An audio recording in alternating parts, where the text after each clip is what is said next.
umuti ukoreshwa mu kuvura uburibwe no kubyimbura.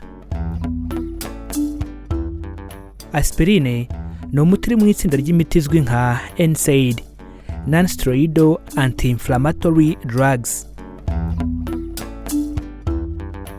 Ubu ni ubwoko bw'imiti ikoreshwa mu kuzimya umuriro, kuvura uburibwe no kubyimbura idakoze mu misemburo, gusa si ibyo byonyine aspirine ikora.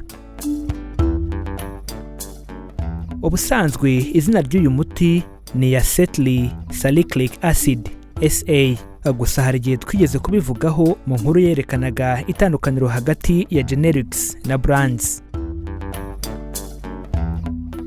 Icyo gihe twabonye ko uruganda rukoze umuti ruba rugomba kuwita izina rushatse, cyangwa se uwabuvumbuye akawita izina ashaka, yewe akaba yanawitirira amazina ye bwite.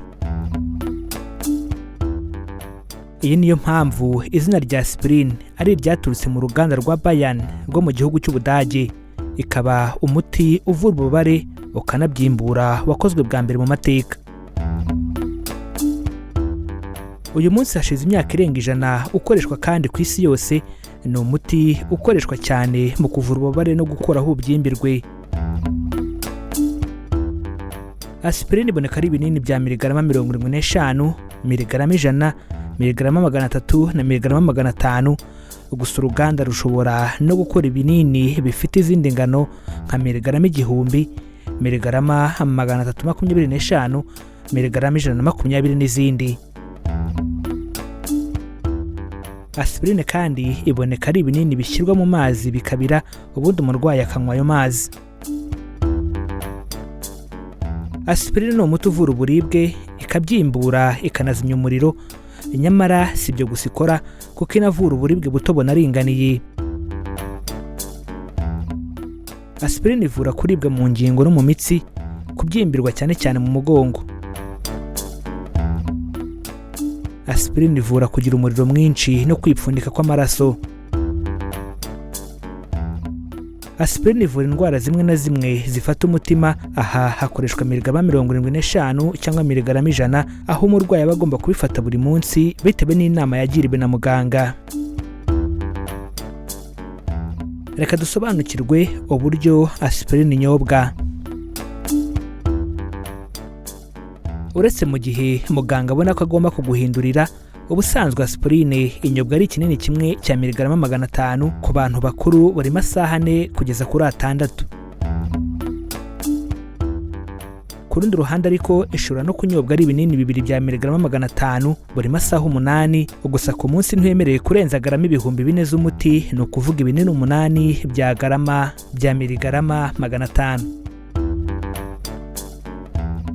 Icyakora ushobora no gukoresha ibinini 2 bya miligarama 300, ukabunyoye miligarama 600, ukabinywa buri masaha 6 cyangwa amasaha 8. Naho ku burwayi bunyuranye bw'umutima, aspirine inyobwa ari miligarama 100 cyangwa miligarama 75, ikinini kimwe buri munsi ku isaha idahinduka. Aha muganga niwe ugena ingano ugomba kunywa. Reka dusobanukirwe abantu batemerewe kunywa aspirine. Aspirine ni umuti ushobora gutera ibibazo binyuranye ku bantu bamwe na bamwe, urugero iyo urwaye ibisebe mu gifu. Abandi batemerewe kunywa aspirine ni abantu bafite ikibazo cyo kuva ntibakame, kimwe n'abarwaye hemophilia. Abandi batemerewe kunywa aspirine ni abantu bagira ubwivumbure kuri yo, mbese abantegwa nabi iyo bayinyoye. Abantu bagira ubwivumbure ku yindi miti yo mu cyiciro cya NSAIDs nka ibuprofene na diclofenac nabo ntibemerewe kunywa aspirine. Abana bari munsi y'imyaka byibuze 6 ntibemerewe kunywa aspirine, kuko bishobora gutera ikibazo cya Reyes syndrome. Umwihariko kuri aba bana nuko iyo ari wo muti wonyine bagomba gufata, basabwa gukurikiranwa na muganga byihariye. Reka dusobanukirwe abantu bemerewe gukoresha aspirine gusa ari uko muganga yabyemeye. Abarwayi ba asima bemerewe gukoresha aspirine gusa ari uko muganga yabyemeye. iyo ufite umuvuduko udasanzwe w'amaraso ariko nta miti yawo ufata, wemerewe gukoresha aspirine gusa ari uko muganga yabyemeye. Abandi bafite ikibazo cy'impyiko bemerewe gukoresha aspirine gusa ari uko muganga yabyemeye. Mu gihe hari ikibazo cy'umwijima, wemerewe gukoresha aspirine gusa ari uko muganga yabyemeye. Umuntu wese uteganya kubagwa yemerewe gukoresha aspirine gusa ari uko muganga yabyemeye. Abagore batwite n'abonsa nabo bemerewe gufata doze ntoya mu gihe muganga yabyemeye. Reka dusobanukirwe imiti itemerewe kuvangwa na aspirine. Ubusanzwe kuvanga imiti hari igihe biba byemewe kugira ngo byongere imbaraga, cyangwa se uri kuvura indwara runaka ukifashisha imiti irenze umwe.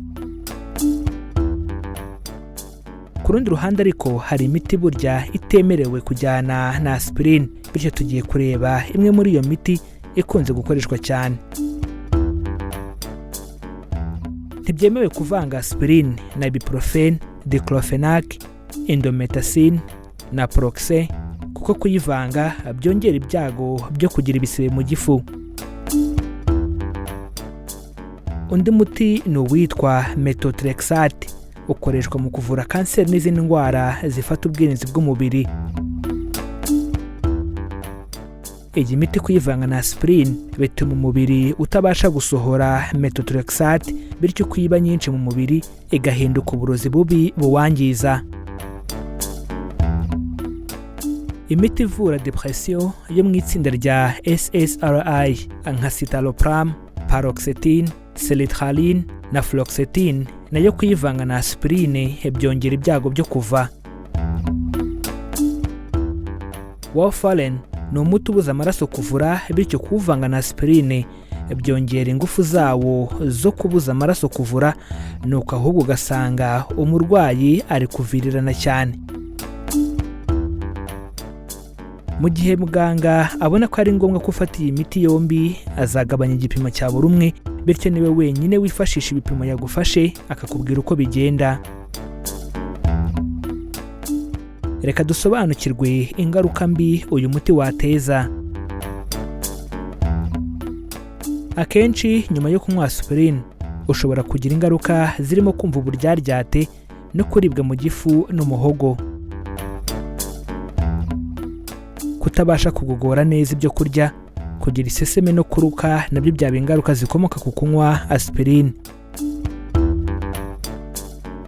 Izi ngaruka nazo zibaho mu gihe umuntu akoresha aspirine gusa ni gake cyane. Urugero, niba urwara asima uhita uremba, kubyimba inda ndetse n'ibisebe mu gifu. Mu gihe uri gukoresha aspirine ibi bikakubaho, usabwa guhita uhagarika uyu muti ugasubira kwa muganga ukamusaba akaguhindurira. Ushobora kongera gukurikira iki kiganiro kugira ngo usobanukirwe neza kandi ugirirwe akamaro n'ibi tumaze kubaganirizaho. Dukorera ibiganiro tugamije guhugurana no gusangizanya ubumenyi ku ndwara zibasira umubiri, imiti ikoreshwa mu buvuzi ndetse n'ibiribwa, tukamenya intungamubiri umubiri wacu ukeneye. Abatabizi bicwa no kutabimenya, bityo abatarabimenya bicwa nuko batarakora subscribe kuri iyi channel Mizero Media ngo bamenye ko kwirinda biruta kwivuza. Niba utarabikora, nyabuneka kanda subscribe kuko ni ubuntu, kandi ukande kuri iyo nzogera byegeranye, bizajya bigufasha kubona ibiganiro bishya tubategurira. Wadusanga no ku mbuga nkoranyambaga yaba Facebook, Instagram ndetse na Twitter, ujya ahashakirwa ugashakisha Mizero Media ubundi ukadukurikira. Ibitekerezo byanyu ni ingenzi cyane. Ubaye wifuza kugira icyo tubaza, udusobanuza cyangwa kutwunganira ku ngingo iyo ari yo yose, nyabuneka twandikire muri comments, turasangira ibitekerezo. Mu gihe bakunze ikiganiro twabagejejeho, kanda like, ubundi ukore share ubisangize n'abandi kugira ngo nabo basobanukirwe uburyo bwo kubungabunga amagara yabo. iki ni ikiganiro kwirinda biruta kwivuza. Amahoro y'Imana bane namwe, tubifurije kuzirikana ko amagara ari ubukungu.